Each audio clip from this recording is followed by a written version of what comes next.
Se você tem a sua Bíblia, abra comigo nessa noite, por favor, ao livro de São Mateus. O livro de Mateus, e eu estou lendo do capítulo 24.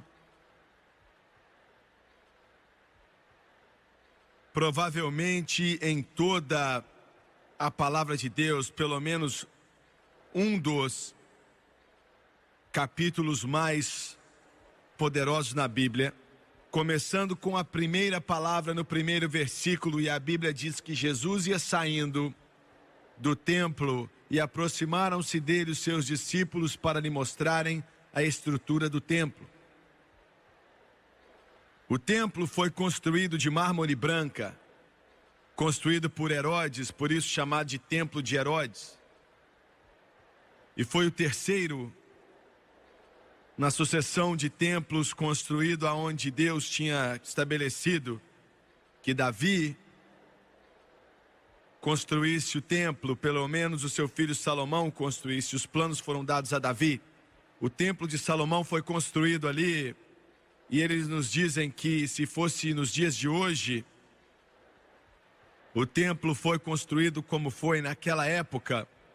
Não era um prédio muito grande, mas teria custado quase que 100 trilhões de dólares. Isso é impossível de se compreender.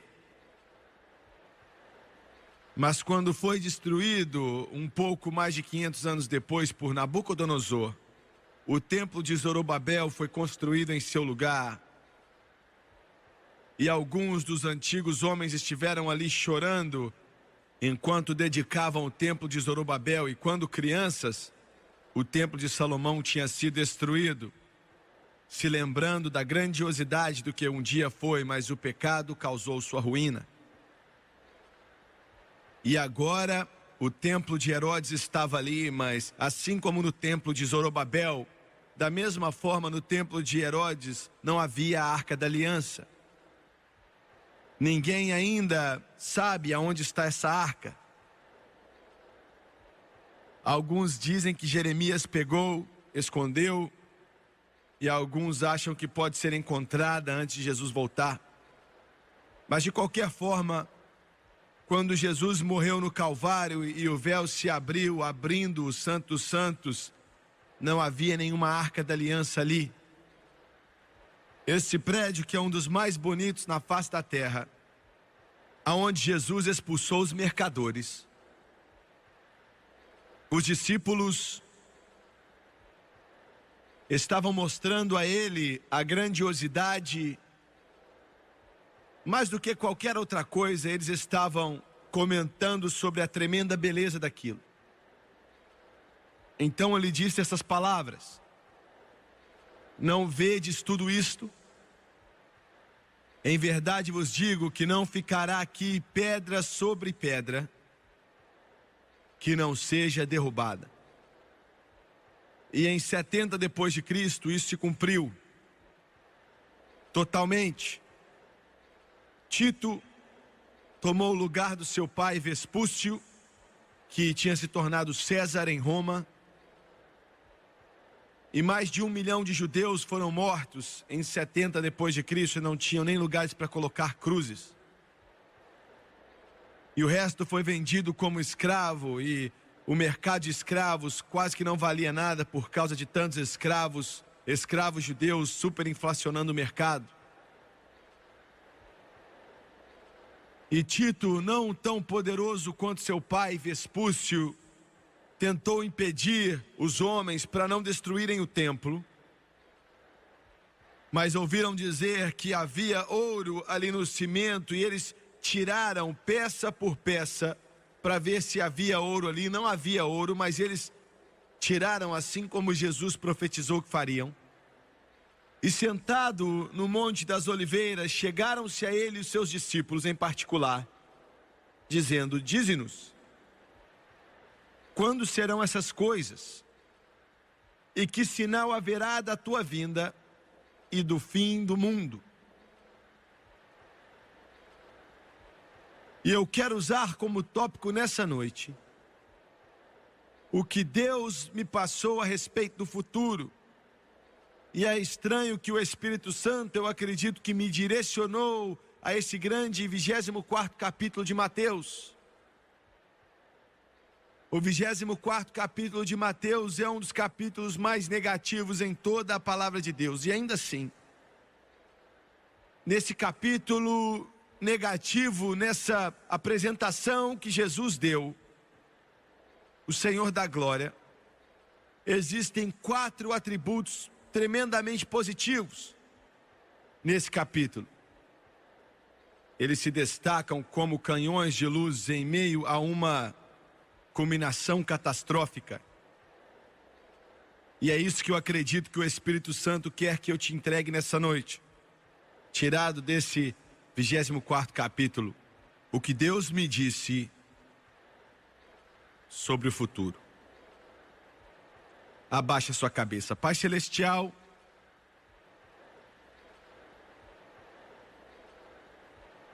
no santo nome de Jesus, eu peço a sua ajuda. Peço para que o Senhor me guie enquanto eu ministro aqui.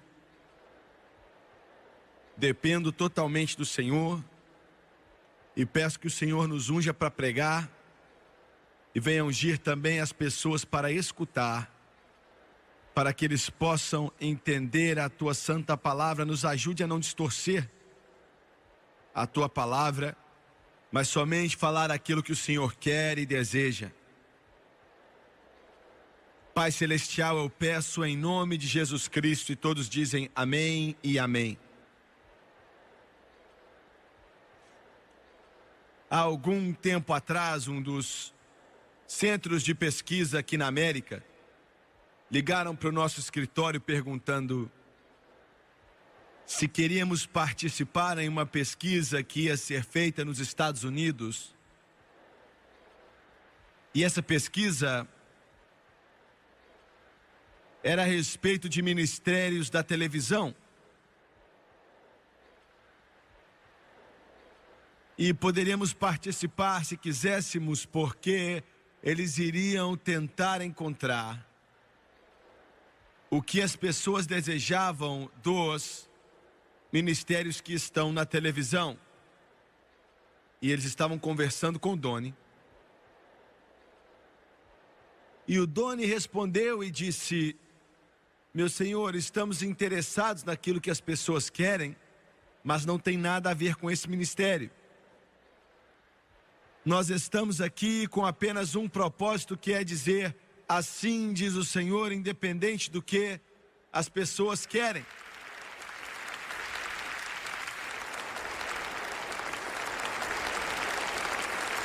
E eles disseram: você com certeza quer guiar seu ministério de acordo com os desejos deles? E ele disse: não. Nós não estamos aqui para satisfazer a vontade que sempre muda dos homens. Mas eu quero dizer que queremos dizer aquilo que diz o Senhor.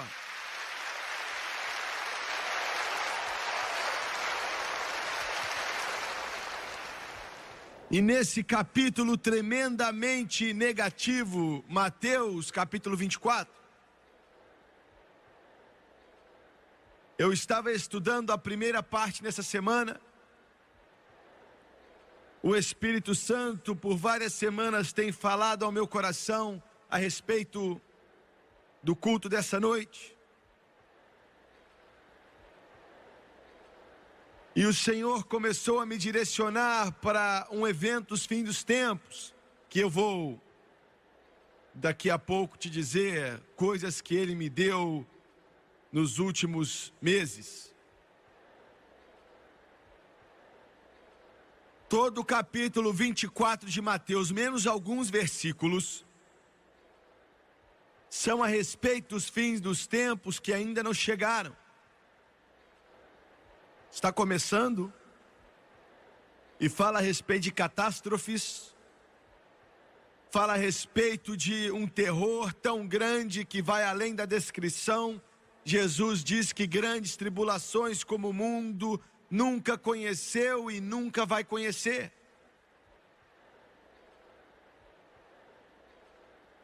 A língua e a terminologia é tão chocante que é difícil até para alguém tentar entender o que está sendo dito. Fala de nação se levantando contra nação, guerras e rumores de guerras. E fala a respeito da fome, da peste, terremoto em vários lugares. E diz que esses são o começo, o princípio das dores. Fala a respeito do falso Cristo, engano como o mundo nunca conheceu antes, no que diz respeito a coisas espirituais.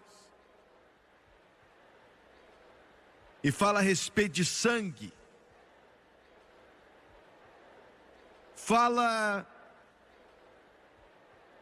a respeito da situação se tornando tão terrível, tão horrível e tão cheia de terror, que Jesus disse que, a não ser que os dias fossem diminuídos, que carne nenhuma seria salva, que toda a raça humana ia morrer, assassinados.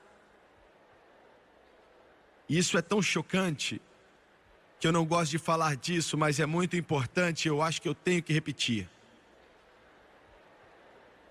Ele disse no versículo 21, porque haverá então grande aflição, como nunca houve desde o princípio do mundo até agora, nem tampouco há de haver. E se aqueles dias não fossem abreviados, nenhuma carne se salvaria. Agora, isso é o que eu acredito que Deus me deu. A primeira coisa é preliminar. É óbvia. Isso não foi através de revelação, está aqui no livro. Ele disse no versículo 6, e ouvireis de guerras e de rumores de guerras. E ele continua a falar a respeito de outras coisas que vão acontecer no fim dos tempos. E ele diz o seguinte, um termo estranho, acautelai-vos que ninguém vos engane. Agora, essa é a primeira parte da minha pequena mensagem. E ele diz que em meio a toda essa catástrofe, em meio a todo esse terror, acautelai-vos que ninguém vos engane. Ele está falando com a igreja. Ele está falando com o corpo de Cristo. Ele está dizendo, não tire os seus olhos de Jesus, porque vai piorar cada vez mais nesse mundo. Coloque os seus olhos em mim e tome cuidado para não ser enganado. Aleluia! Glória a Deus! Você está me entendendo? Você está entendendo a importância disso? Eu não vou ficar de pé aqui e te dizer que as coisas vão melhorar cada vez mais. Na verdade, o livro diz que as coisas só vão piorar. As coisas não vão melhorar, elas vão piorar cada vez mais. Eles nos dizem que em 1991 vamos ter 5.000 casos de AIDS nos Estados Unidos da América. 5.000 casos de AIDS, com mais de 250 milhões de americanos que vão morrer em um período de 1 ano com AIDS. Eles dizem que nesse último ano, 1 milhão de garotas adolescentes sem se casar vão ficar grávidas.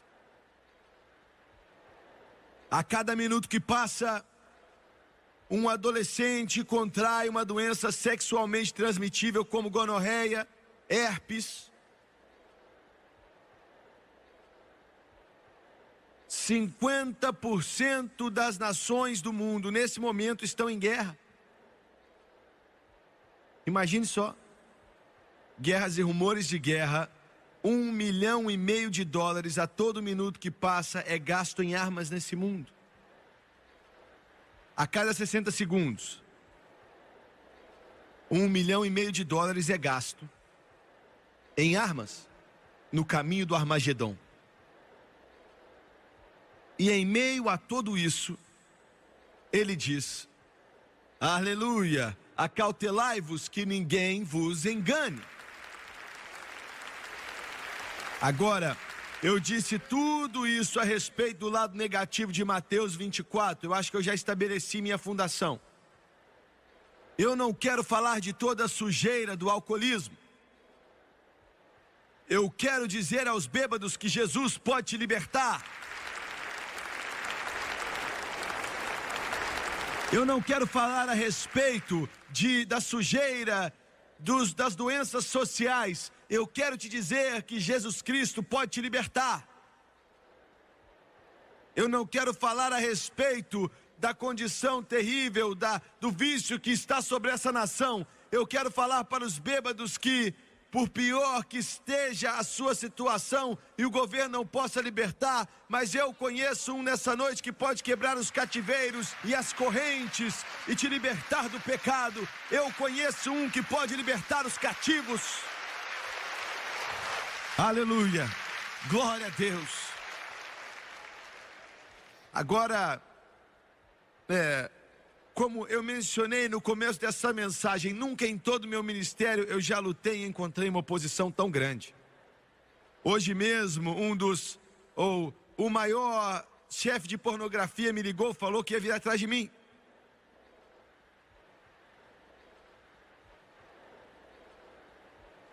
E eu falei, entra na fila.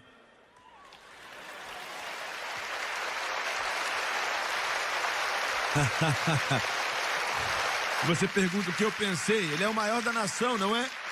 Mas Jesus disse, acautelai-vos que ninguém vos engane. Glória a Deus. Eu quero falar para todos os pornógrafos aí, eu quero falar para toda a sujeira do inferno. Eu vou continuar pregando esse evangelho, eu vou continuar elevando o nome de Jesus, eu vou continuar pregando a palavra de Deus. Você pode falar o que você quiser, você pode fazer o que você quiser.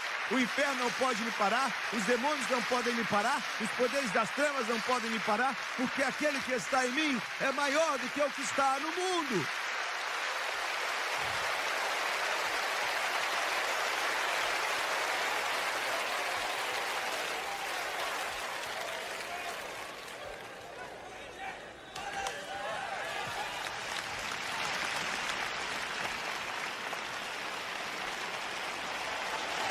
Acautelai-vos que ninguém vos engane. Recebemos cada vez mais cartas hoje, do mundo inteiro, de pessoas nos dizendo da experiência da salvação, nos piores casos que você pode começar a imaginar, que nós temos recebido em toda a história desse ministério. Eu estou te falando dos piores tipos de drogados, os piores tipos de alcoólatras. Eu estou falando do pior tipo de adoração a Satanás. Eu estou falando do pior que o inferno pode fazer. Mas as cartas estão chegando. Olha, isso aqui é um exemplo. Toda salvação que acontece, lembre-se disso, já é um milagre. Cada salvação que acontece já é um milagre. Cada uma delas, eu conheci um homem nessa noite que foi salvo algumas horas atrás. A salvação dele é um milagre. Aleluia! Uma carta chegou, e isso aqui, sabe, é a respeito do que estamos falando. Irmão Suega, meu irmão, usava heroína, e eles nos dizem que não há nenhum viciado em heroína com mais de 30 anos. Quando eu li isso no jornal, eu fiquei meio chocado, porque não parece que está certo. Não existe nenhum viciado em heroína com mais de 30 anos. Todos morreram antes de fazerem 30. Se continuam usando. E ela disse, meu irmão já tinha ido para todo o centro de reabilitação possível e não havia esperança para ele. E finalmente, desesperado, eu não sei como é isso. Deus tem misericórdia que eu conheça, Deus tem misericórdia que você conheça, mas eu sinto que muitos de vocês assistindo na televisão, que você se assenta aí, e você olha para um quarto vazio, que não tem nada, e a sua vida está no lixo, e você vê a marca de agulhas aí no seu braço, e não há nada de sobra a não ser a morte que está respirando sobre a sua vida. Ela te segue, ela te abafa, você acorda à noite suando frio, você não consegue largar.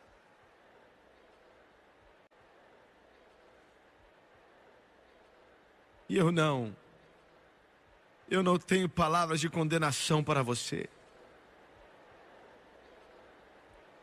Por favor, me escute. Eu não tenho uma só palavra de condenação para você. O meu mestre disse: eu não vim para condenar, mas eu vim para salvar e para libertar os cativos.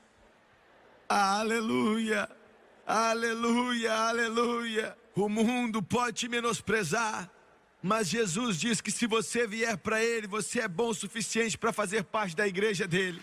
Aleluia. Oh, glória!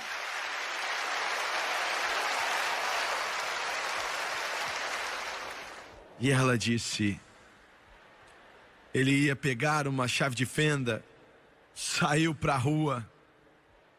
Era o fim, já não havia esperança alguma. Ele estava fincando aquela chave de fenda no seu peito, tentando se matar. E alguém o segurou e tirou das suas mãos sangrentas, e o sangue estava derramando. Levaram ele para o hospital. E o médico disse: não há mais esperança. Ele estava deitado ali com tubos no hospital, estava morrendo. E ela disse: irmão Swagger, eu saí daquele quarto por alguns instantes. E ela disse: eu não posso explicar o que aconteceu, mas eu sei porque eu perguntei. Nenhum médico entrou naquele quarto, ou nenhuma enfermeira entrou naquele quarto. Mas quando eu entrei ali, a televisão estava ligada, e quando eu saí estava desligada, ele estava amarrado na cama. E ela disse: você estava na TV, e você apontou o dedo naquele televisor e disse: Jesus Cristo é sua resposta.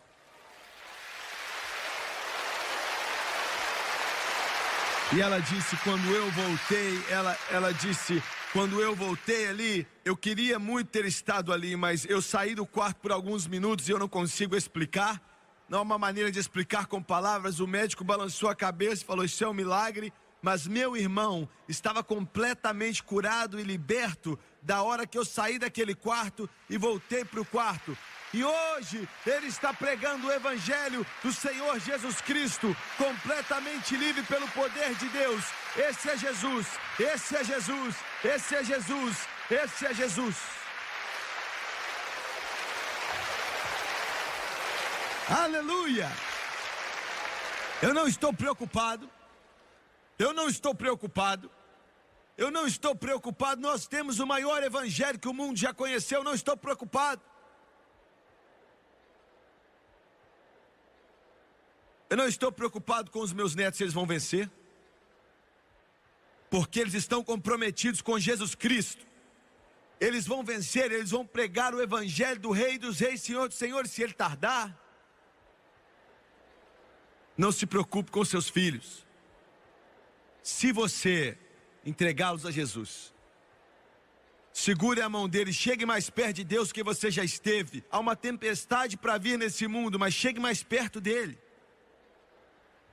Eu digo, escute com cuidado, porque o Espírito Santo está dizendo isso. O dia do cristianismo morno, inconsistente, indiferente, complacente, está no fim. Já era. Eles vão ter que vir para a igreja. Eles vão ter que vir para o altar. Eles vão ter que ser cheios do Espírito Santo. Entre, se prepare, apoie sua igreja, ame seu pastor, ore por ele, levante ele, seja cheio do Espírito. E Deus diz que vai fazer você vencer.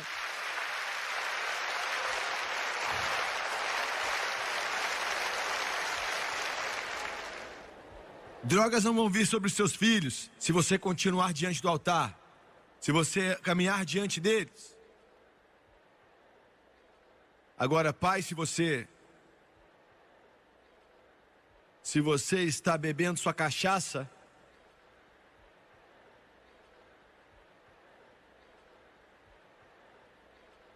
ou seu vinhozinho,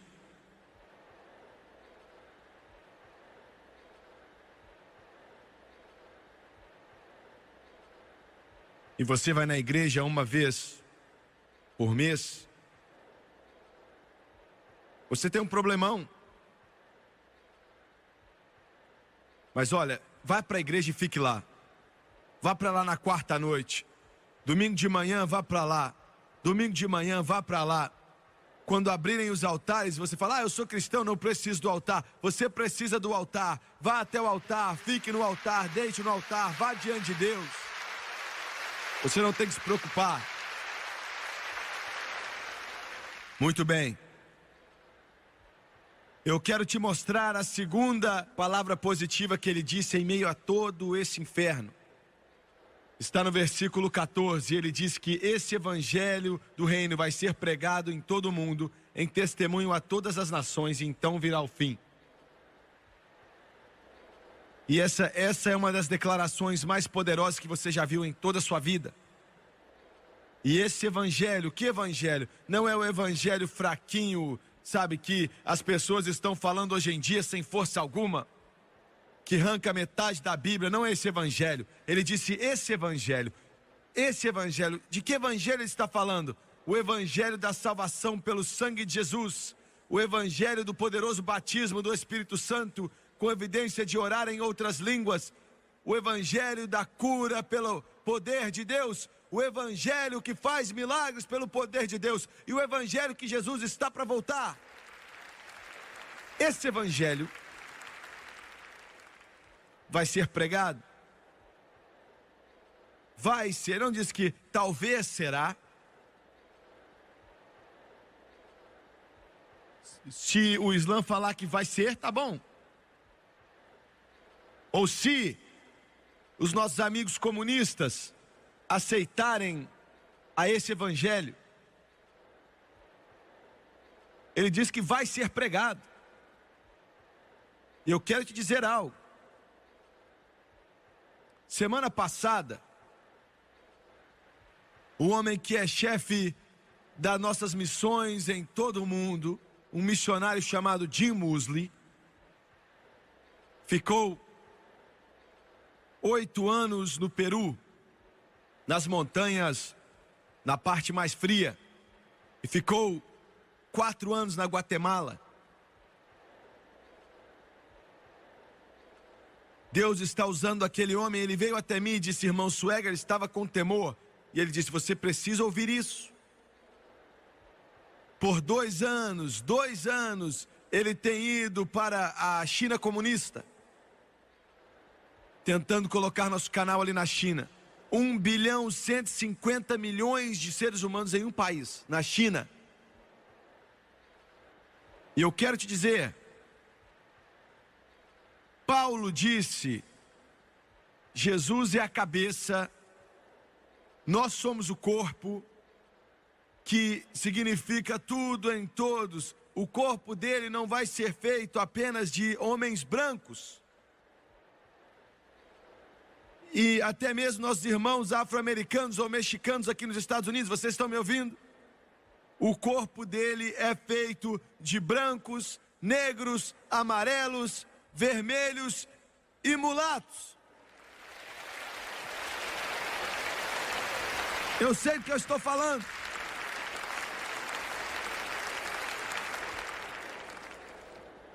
Ele disse, a China acabou de colocar 2 horas por noite em toda a nação deles, como se fosse a Globo aqui ou a SBT, que cobre a nação inteira, 2.300 estações de televisão.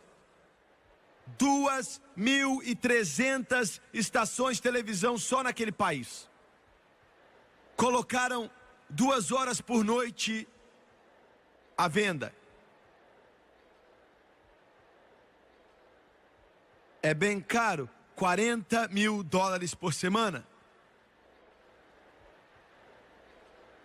A televisão deles alcança, do 1.250.000.000, alcança 900 milhões de chineses.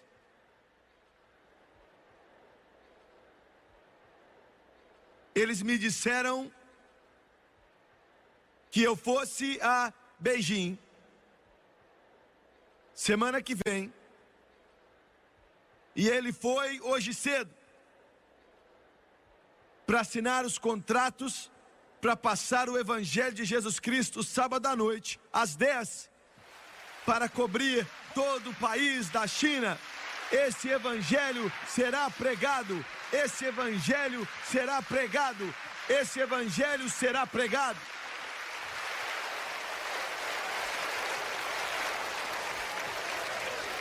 Será que você entende a magnitude disso? E eu quero te dizer o que Deus me falou. Dia 1º de julho de 1985, eu estava orando, era 9 da manhã.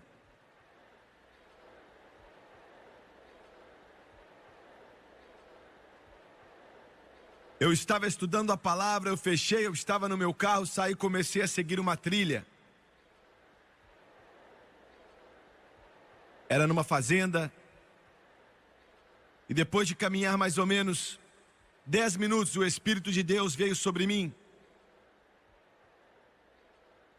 E resumindo, eu vi em uma visão que Deus me deu, eu vi um campo. Era um campo de algodão, era tão branco como se fosse tudo branco. E eu estava de pé, como estou de pé aqui, olhando para essa direção e olhando para o horizonte, assim como o olho podia ver. E eu nunca tinha visto tanto algodão, uma colheita tão grande. Parecia que tudo era uma grande bola branca. E eu me perguntei na minha visão por que tudo era branco, porque eu sempre imaginei a colheita como se fosse um campo de trigo. Mas eu vi o branco, e Jesus em João diz que os campos estão brancos para a ceifa. E eu vi 2 colhedores de algodão mecânicos à distância. Enquanto eu estava ali olhando à minha esquerda, eu vi a pior tempestade que eu já tinha visto em minha vida. Eu nunca tinha visto nuvens tão escuras e pesadas. O trovão vinha sobre aquelas nuvens com uma força muito grande e vindo diretamente sobre aquela colheita. E Deus me disse, Ele disse, aquela é a tempestade de julgamento que vem sobre o mundo. Mas eu vou segurá-la por um período de tempo. E eu quero que você leve o evangelho, eu tenho outros, mas eu quero que você leve o evangelho através da TV para todo o país do mundo que quer aceitar. E ele disse isso, me disse coisas que eu não posso dizer, mas ele disse, não erre. Não erre, faça imediatamente.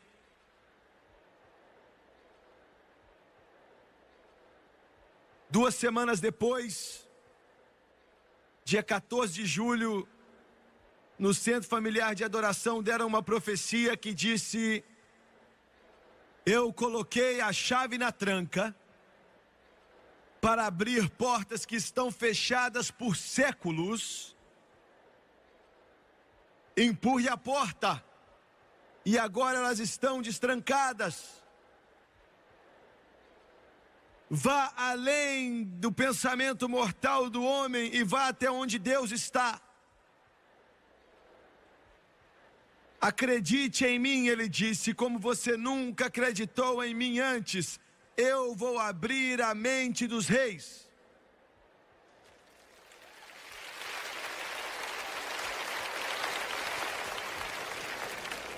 24 de agosto de 1986, em Pittsburgh, na Pensilvânia, um domingo.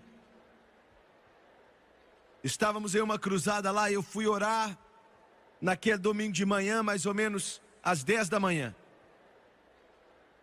E eu ainda posso ver onde eu estava, a presença de Deus começou a me cobrir. E o Senhor disse, eu estou em alguns desses países e vou encher muitas pessoas, até mais que 10 mil pessoas do Espírito Santo em um só culto. Eu vou derramar o meu Espírito sobre toda a carne. Em um culto.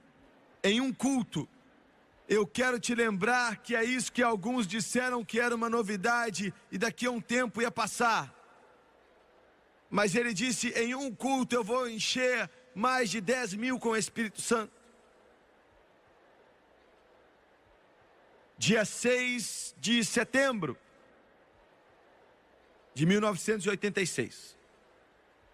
Tivemos uma reunião de oração na nossa igreja antes dos cultos de domingo.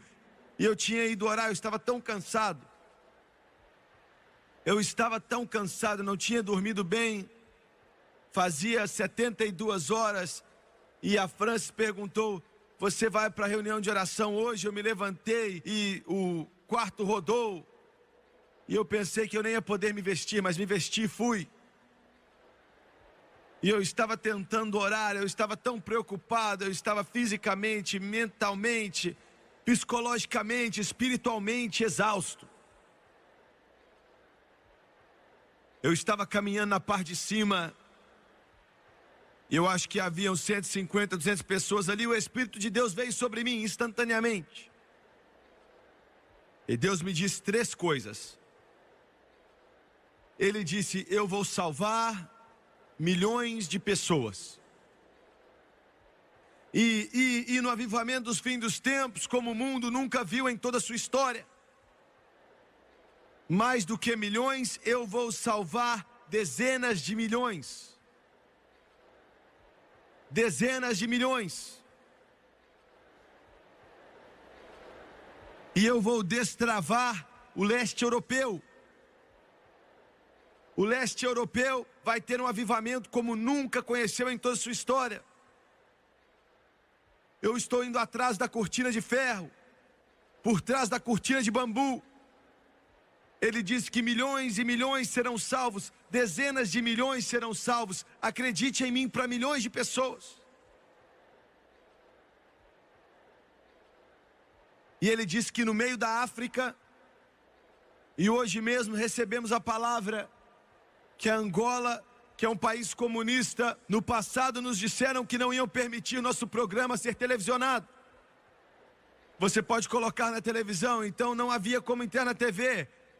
Mas hoje mesmo, a Angola comunista, com 60 mil tropas cubanas ali, disseram que vocês podem entrar, tragam suas fitas, vamos passar na televisão da Angola. –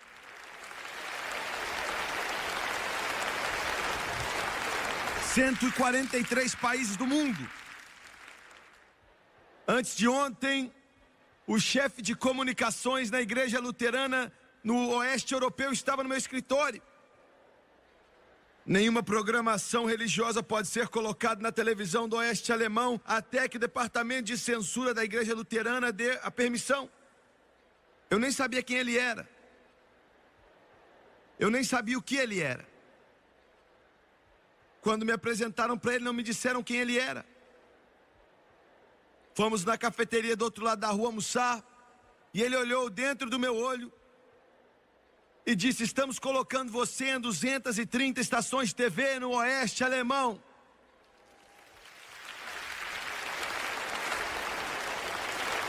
E com aquele sotaque ele disse, Jimmy Swaggart, você me ofende.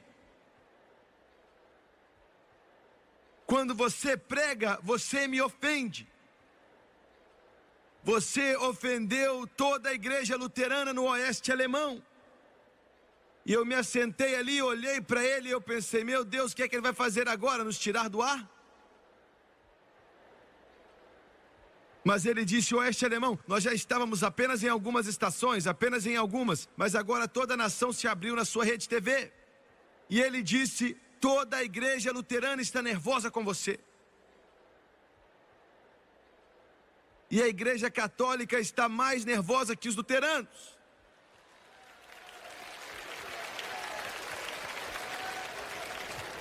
E eu não sabia o que dizer.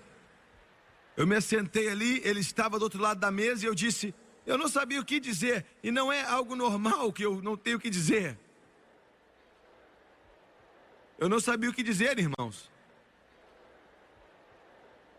Mas com os olhos cheios de lágrimas, ele disse, mas é disso que precisamos.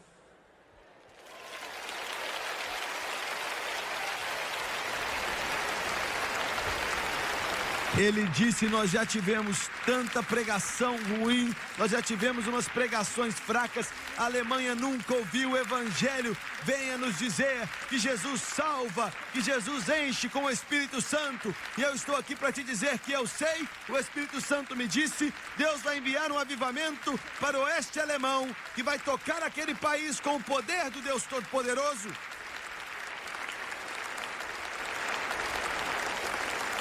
E ele disse: dezenas de milhões vão ser salvos.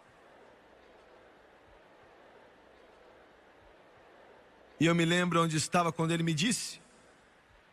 O lugar onde eu estava de pé na igreja, eu comecei a chorar. E eu comecei a soluçar e falei: Deus, onde estão os pregadores? Deus nos ajude onde estão os pregadores. Há uma seca de pregadores em nossa nação.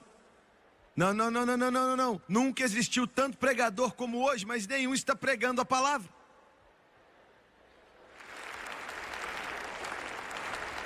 Pregadores, eu estou falando com humildade, fiquem de trás do púlpito, depois de sair do seu tempo de oração, depois de receber força do céu, depois de ser cheio do Espírito Santo, pegue a palavra do Deus Todo-Poderoso. O coração humano não se preocupa com as coisas de Deus, ou com qualquer tipo de jogo, ou com a bolsa de valores, ou quem ganhou isso, ou quem ganhou o campeonato daquilo, mas dê a eles o Evangelho de Jesus Cristo, que Jesus salva, que Jesus enche do Espírito Santo, e que Jesus cura, e que Jesus faz milagres, e que Jesus está voltando. E pregue esse Evangelho poderoso como você nunca pregou antes.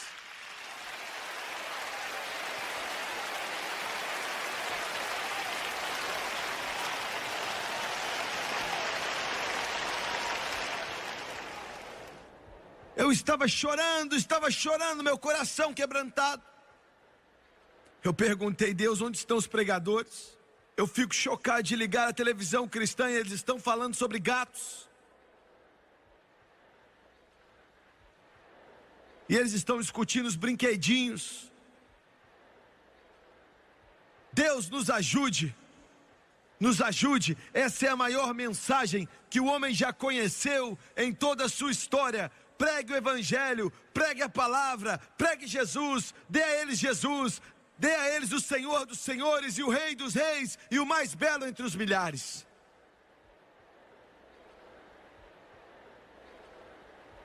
Se você ficar nervoso, me perdoe.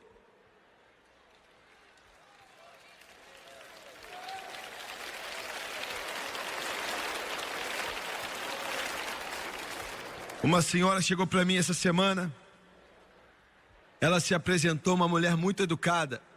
E ela disse: Jimmy Swaggart, você nunca podia olhar para mim e dizer, mas alguns meses atrás eu era uma bêbada, alcoólatra. E você era o cara que eu mais odiava na minha vida. E ela disse: no dia que eu realmente te odiei foi quando você me disse que o alcoolismo não era uma doença, que era um pecado.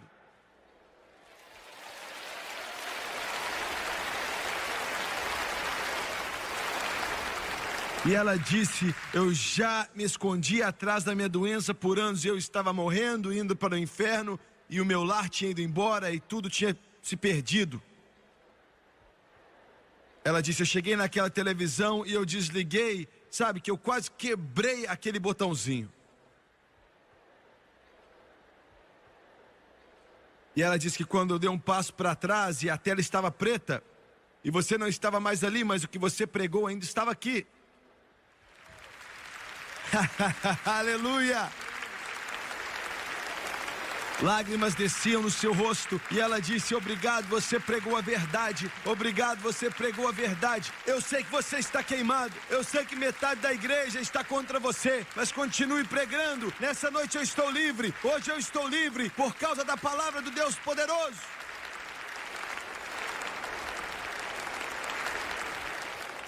E eu disse: Deus, onde estão os pregadores? Se todos aqui amam o pastor, ele é um membro da igreja aqui e ali, ele é membro daquele outro clube ali, e aquele clube que serve a comunidade, o pastor que mais plantou rosas no campo. E eles escreveram no jornal como agora ele está no Conselho Ecumênico e ele é muito amado.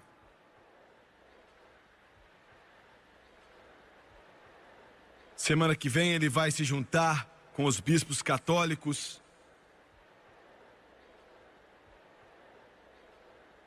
Ah, é amor, amor, amor, amor, amor.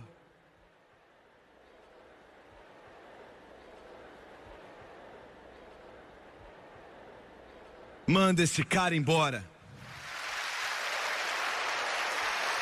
Você não tem um pastor, você tem um canalha, você tem uma prostituta, um lobo em pele de ovelha, um falso profeta. Encontre alguém que não se importe com o que as pessoas pensam, ou não se importa com o que o conselho da cidade pensa, mas que acabou de ter um tempo com Deus, está cheio do Espírito Santo, cheio do poder do Deus Todo-Poderoso, e escute ele pregar a palavra sem medo ou sem pavor.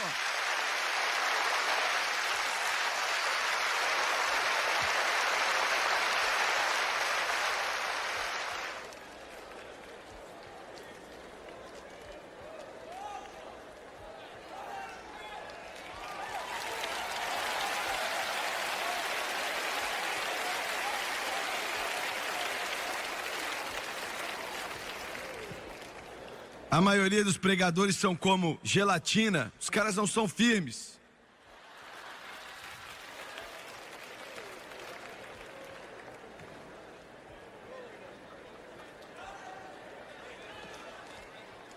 Eu perguntei, Deus, onde estão os pregadores?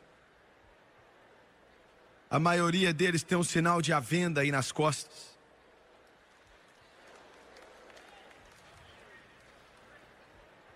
Eu sei que eu vou dizer aqui, parece que eu estou falando com algum interesse, eu sei que parece que é com algum interesse, mas eu vou dizer porque eu devo dizer. A maioria dos lugares onde eu vou, os pregadores parecem agentes funerários, mas esse povo aqui está pegando fogo por Deus. Ó.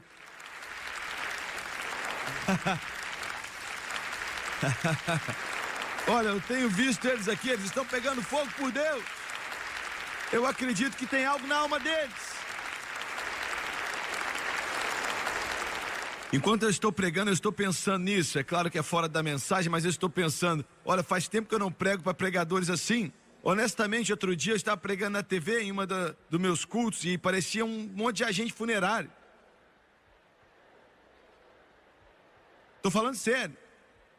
Eu disse para a Franz, olha para eles, parecem agentes funerários. A glória caindo, as pessoas gritando em todo aquele estádio, 15 mil pessoas gritando e eles...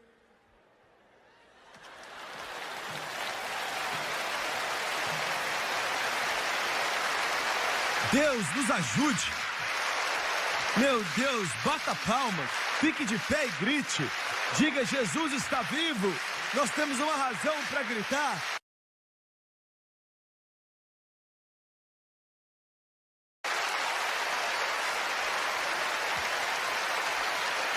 Jesus salva, Jesus salva, Jesus cura, Jesus enche do Espírito Santo, Jesus está voltando.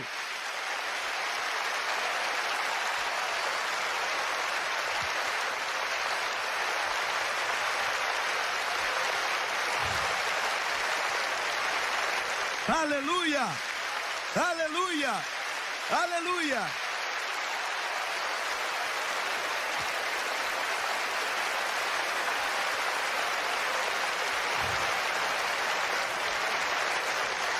Eu perguntei, Deus, onde estão os pregadores? E eu estava chorando. E ele disse, eu vou levantar os pregadores. Eu vou enchê-los com o meu espírito. Eles vão no espírito e no poder de Elias. Eles vão pregar como João Batista. Eu vou levantá-los. Eu vou fazer com que eles apareçam e enchê-los do meu poder. E todo o inferno não vai ser capaz de ficar contra eles.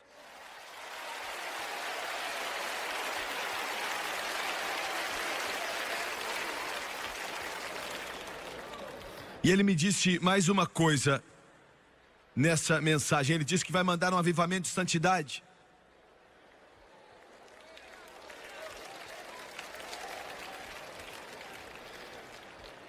Ele disse: eu vou enviar um avivamento de santidade. Muitos não vão saber, mas centenas de milhares e até milhões vão entrar nisso.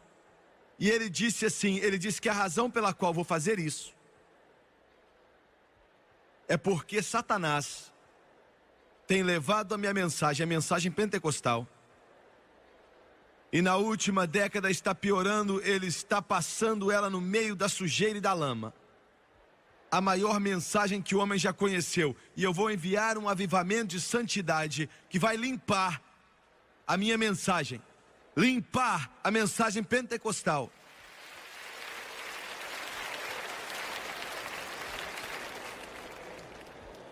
Dia 19 de outubro, estávamos em Santo Domingo, enquanto eu preguei isso há pouco tempo atrás, em 1986. Eu nunca vi pessoas assim. Eles disseram que o estádio nunca tinha sido cheio. E sentava, quantos mil, Doni? Sentava 45 mil e nunca tinha sido cheio para nada na história da República Dominicana. Na primeira noite, ainda que choveu por 15 minutos, um estádio aberto, 15 minutos antes de começar o culto, haviam 48 mil pessoas ali. Sábado à noite, começou a chover no meio da mensagem, bem no meio da mensagem, e eu achava que o Senhor tinha ficado nervoso com Satanás porque tinha chovido. E a chuva parou depois de 5 minutos, e eu nunca em minha vida toda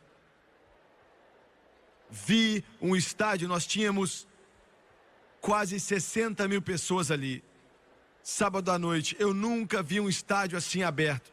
Quase que perdemos o controle. Eu quase perdi o controle.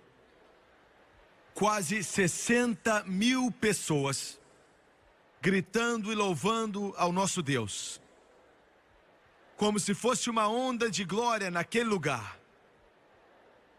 Domingo à noite, uma nuvem veio e quase que 70 mil pessoas estavam ali. E eles estavam assentados ali no chão. Assentados ali no chão, olha, não tinham cadeiras, sentados no chão, ao lado da arquibancada que estava cheia. A nuvem apareceu ali e começou a chover um pouco, e parecia que o Espírito Santo, nós vamos mostrar para você daqui a pouco na TV, parece que o Espírito Santo parou e falou: não passe aqui. E eu abaixei minha cabeça para fazer a chamada para o altar. E eu nunca pude fazer isso, porque eles começaram a correr para aceitar a Jesus. Entre 10 a 15 mil pessoas correndo para aceitar Jesus. E a razão foi porque eu tinha terminado a mensagem com a palavra: qualquer um que chamar o nome do Senhor será salvo. Deus me disse, domingo de manhã, antes daquele culto de domingo à noite, Ele disse: cancele a maioria das cruzadas nos Estados Unidos e triplique as cruzadas em países estrangeiros, na África, na Ásia,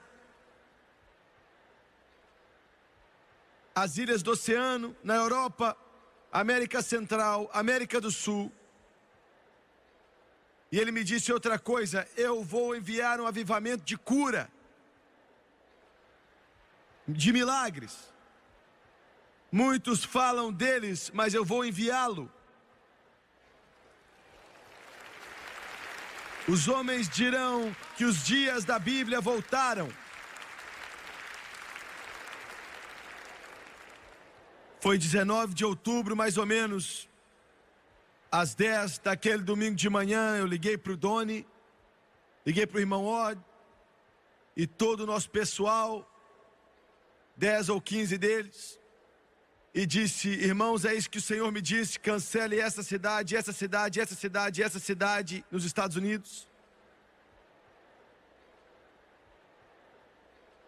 E marque cruzadas em país do estrangeiro. Deus também me disse: eu vou abrir as portas de países fechados, pois é a vez deles agora.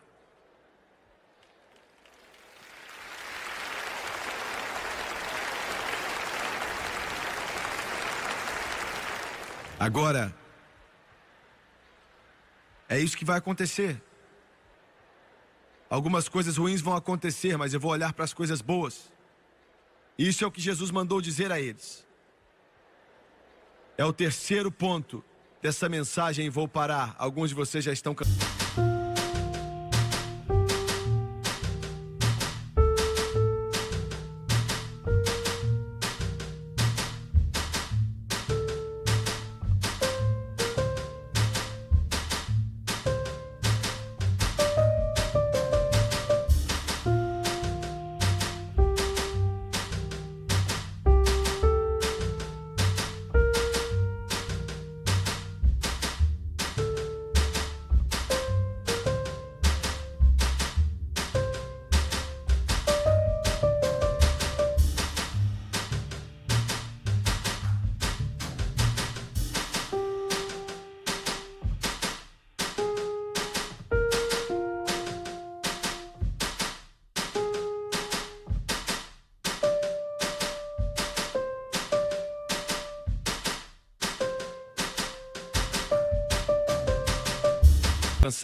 E em meio a essa desgraça infinita, no 24º capítulo de Mateus, versículo 30 diz: então aparecerá no céu o sinal do Filho do Homem, e todas as tribos da terra se lamentarão, e verão o Filho do Homem vindo sobre as nuvens do céu, com poder e grande glória. Ele disse: diga a eles na África.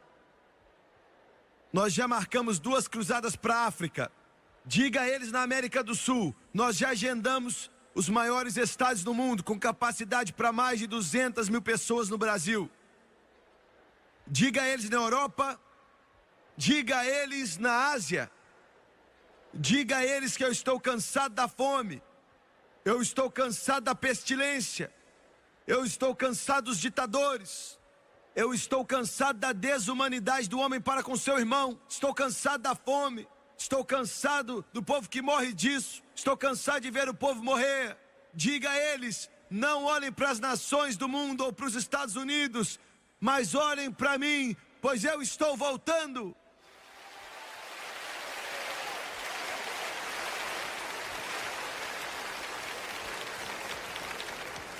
Essa é a terceira coisa. Ele disse: estou vindo. Eu estou voltando. Não permita que nenhum pregador te diga que ele não está voltando. Não permita que o diabo te diga que ele não está voltando. Os céus estão para se abrir. Jesus Cristo está para voltar. Eu sei do que eu estou falando. Estamos vivendo os tempos mais momentosos que o mundo já viu. Pense no que eu estou te dizendo. Nessas cruzadas no estrangeiro que vão mudar as nações,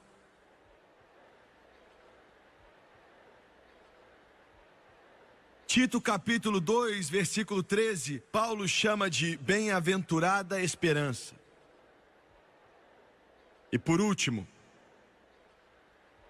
eu não tenho tempo para falar disso, o meu tempo acabou. Versículo 35, a última coisa positiva que Jesus disse: o céu e a terra passarão, mas as minhas palavras não hão de passar.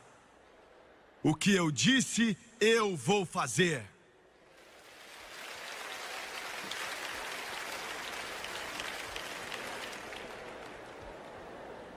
E eu quero terminar com isso. Eu quero te mostrar como essa palavra se encaixa e como ela não pode falhar, como é impossível falhar.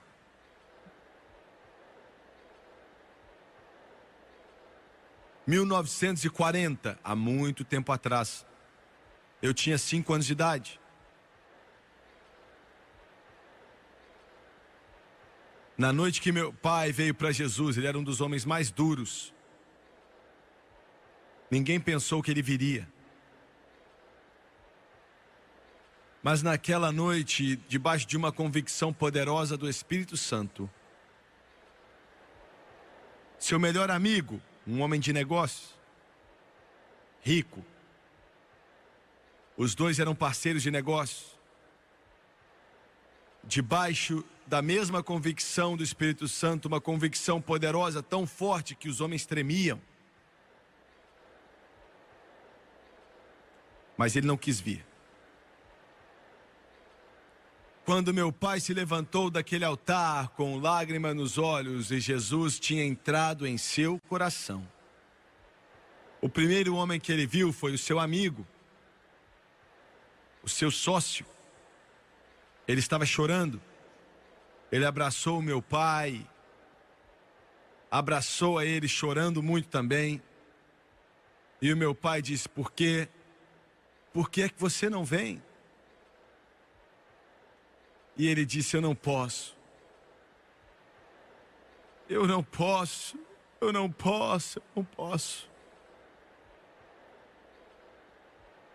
E foi quase que uma porta que se fechou. E esse homem que sabia mais a respeito de negócios, mais que qualquer outro homem que meu pai conhecia, perdeu. Negócio atrás de negócio, atrás de negócio, atrás de negócio, se foram. E eu estou resumindo, e ele começou a beber muito. Ele bebia tanto que às vezes por meses ele ficava sob aquele efeito do álcool. Até que os olhos dele, dava para ver quando eles estavam para morrer, e os olhos deles choram continuamente. 24 horas por dia, chorando, vermelho, morrendo, a mente dele estava... E eu me lembro... Eu tinha mais ou menos 6 anos de idade quando fomos para o funeral do seu filhinho. Seu garotinho tinha 4 anos de idade e ele tinha o cabelo cheio de cachos negros na cabeça. E parecia que aquilo era tudo que aquele homem amava. Os outros filhos já tinham fugido dali. E um deles estava para ir para a cadeia. E aquele garotinho era a vida dele. E o bebê morreu. E eu estava ali com os olhos abertos e foi uma cena tão chocante e forte que eu nunca vou me esquecer. Eu via enquanto ele olhava para o caixão e meu pai tentando consolá-lo, mas não estava adiantando, ele batia ali dando soco e xingando a Deus. Eu fiquei com medo. Eu tinha 6 anos de idade, mas eu estava com medo, eu tremia, eu nunca tinha escutado nada assim, xingando a Deus: você levou o meu filho. Eu não...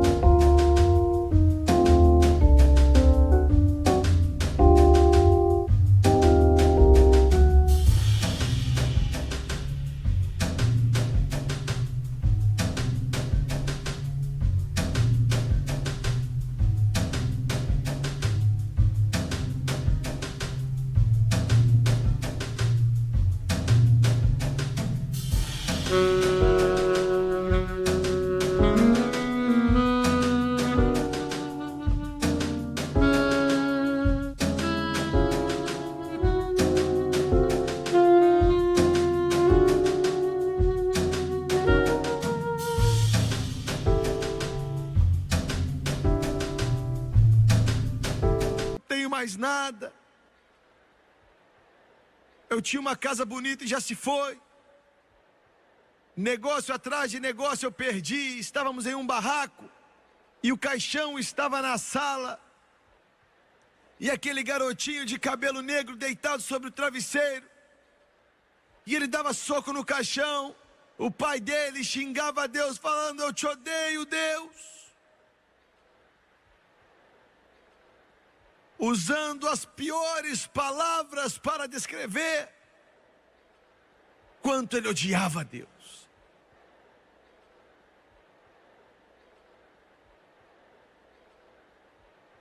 Ali ele perdeu o resto da sua sanidade. E eu via, e olha, se você já orou por um homem, meu pai orava por esse homem. O meu pai chorava por ele. Ele perdeu seus carros, perdeu os caminhões, perdeu tudo que tinha, e você o via tropeçando no meio da rua, xingando constantemente. Aquilo não foi uma ocasião, aquilo aconteceu por anos, xingando. Da boca dele fluía um rio de veneno, só palavras de baixo escalão que sempre eram mencionadas, todo tipo de palavrão, xingando a Deus. E eu o escutava às vezes quando passava ali, quando criança, 7, 8, 9 anos de idade, e eu escutava xingar a Deus por tudo. Isso aconteceu por anos. E o meu pai o levantava, tentava conversar com ele, e não havia esperança, parecia que não. Mas Deus disse: minha palavra não passará.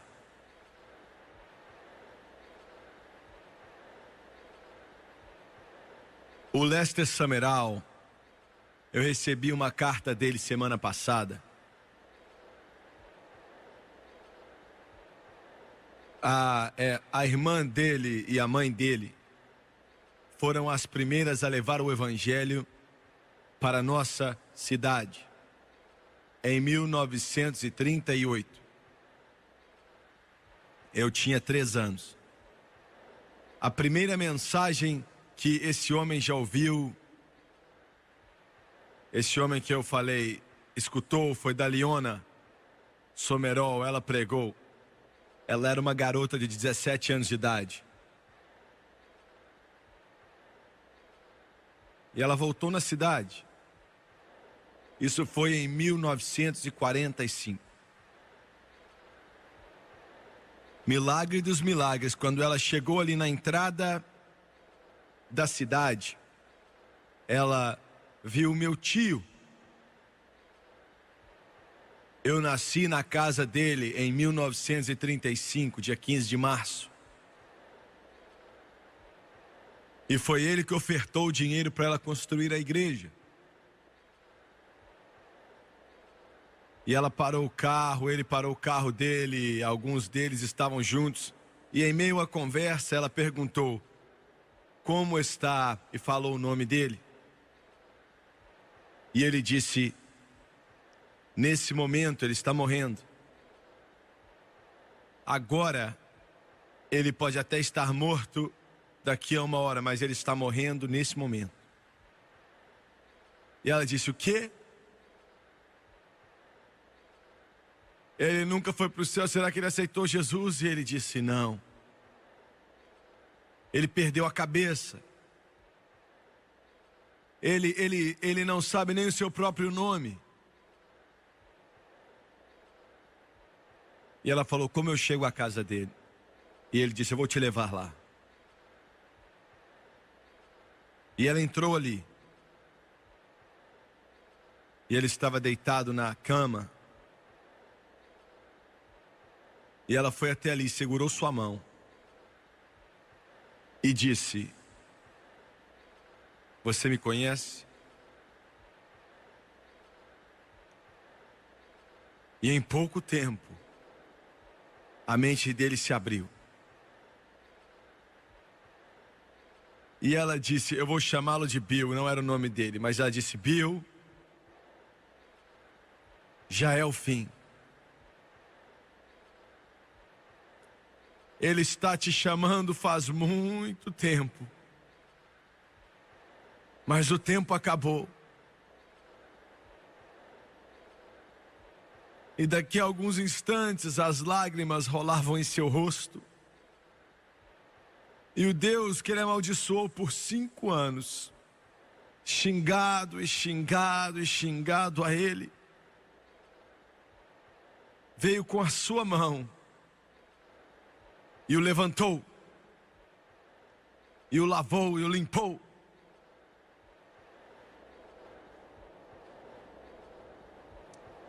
Você diz: eu não entendo isso.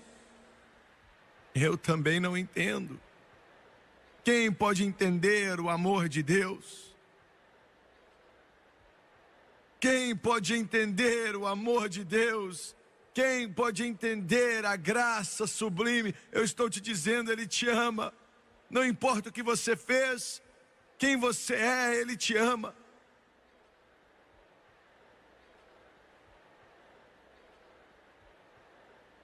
E agora, nesse momento, enquanto eu estou de pé aqui, Ele está de pé nos portais da glória. Como você sabe que ele foi salvo? Porque esse livro diz que se você vier até mim, eu não vou lançá-lo fora.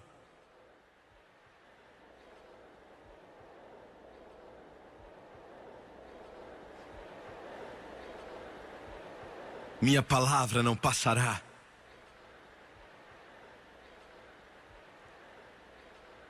Ele disse, não fiquem perturbados, porque esse evangelho vai ser pregado. Eu estou voltando. E a minha palavra não vai falhar. Abaixe a sua cabeça, por favor.